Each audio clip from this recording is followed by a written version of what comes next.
আজি বহুত দিনৰ মূৰত ব্ৰেকফাষ্টত খালোঁ এয়া পানী পিঠা মোৰ বহুত বেছি ফেভৰেট আৰু লগতে খালোঁ একাপ গাখীৰ চাহ আজি এফালে ওলাই যাম কিন্তু বাহিৰত যিহে পলিউশ্যন চ' বাহিৰলৈ যোৱাৰ আগত নিজৰ স্কিনখন প্ৰটেক্ট কৰি যোৱাটো বহুত বেছি দৰকাৰ সেইকাৰণে মই আজিকালি ইউজ কৰি আছোঁ নিউডৰ এইটো আল্ট্ৰা ভেলভেটি মেট ছানস্ক্ৰীন এইটো ৱাটাৰ এণ্ড স্ৱেট ৰেজিষ্টেণ্ট হয় মানে আপুনি যদি ঘামে এইটো ক্ৰীম লগোৱাৰ পিছত আৰু নাঘামে এয়া চাওকচোন স্কিনত লগোৱাৰ লগে লগে ইমান এটা ধুনীয়া ইফেক্ট আহিছে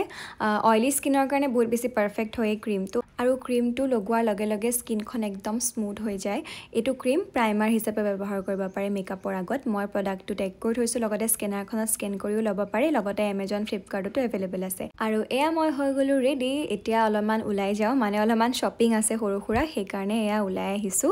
আৰু দুটামান কামো আছে এইফালে গাড়ীত উঠোঁতেই মোৰ বুকাই লাগিলে দেখিছেনে জোতাত আমি আহিলোঁ দুইটা আজি বিশাললৈ সৰু সুৰা অলপমান কিটচেনৰ আইটেমছ চাবলৈ এইফালে কৌশিকে মোক দেখাই আছিলে এইটো লোৱা সেইটো লোৱা মোৰ যিকেইটা লাগতিয়াল আছিলে লৈ ৰুম উভতিলোঁ আৰু ক্ৰীমটো লগাই যোৱাৰ কাৰণে ইমান টাইম বাহিৰত থকাৰ পিছতো স্কিনখন ধুনীয়া হৈ আছে আপোনালোকেও পিছে ট্ৰাই কৰি চাব পাৰে